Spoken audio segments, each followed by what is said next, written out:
1 minute. Je peux parler encore. Tiens pas le micro. C'est pas grave.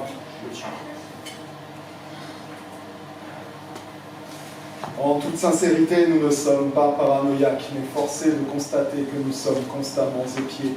Nous sommes tous attentivement observés par notre entourage. Nous avons souvent l'impression d'être jaugés par une bande de sauvages et sans courage, prêts à nous déchiqueter à la moindre opportunité. Les amis d'un jour ne sont que trop rarement ceux du lendemain. Les uns et les autres se payent notre tête en nous serrant la main. Sans oublier ceux qui ne reculent devant rien pour nous humilier. Tous nos défauts sont analysés, nos faits et gestes enregistrés, sauf que tout est toujours déformé, amplifié.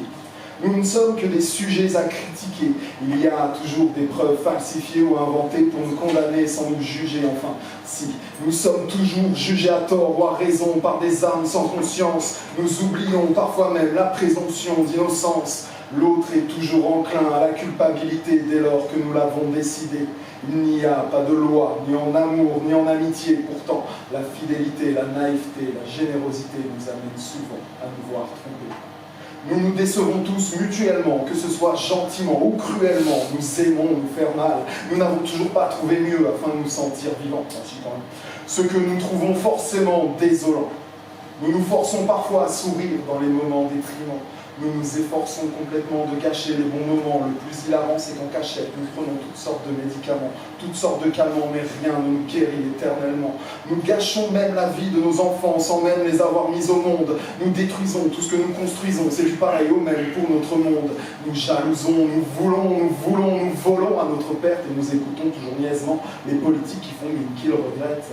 Nous avons des solutions, fort heureusement, mais nos problèmes ne trouvent pas de solution, malheureusement. Si nous sommes différents, c'est consternant, comme nous sommes tout aussi intolérants, souvent. Nous nous exprimons notre colère avec cordialité, comme des opprimés. Nous nous laissons parfois aller à la culpabilité, mais le sort en est jeté, car le poids de nos paroles peut tuer. Nous aimons les valeurs pour les oublier, quand nous sommes gênés. Nous adorons les règles pour les bafouer, les contourner, les transgresser. Nous n'avons vraiment de respect que pour nous-mêmes. Nous croyons parfois mentir en disant qu'on s'aime, puisque souvent nous ne le disons pas bien longtemps aux mêmes gens. Nous aimons écrire autour de nombreux thèmes, tout aussi emmerdants comme maintenant, pour nous réjouir d'être devenus plus grands. Nous aimons les compliments, c'est stimulant, mais nous savons que les plus beaux mensonges sont les plus grands, et les pires, ceux qui le restent secrètement.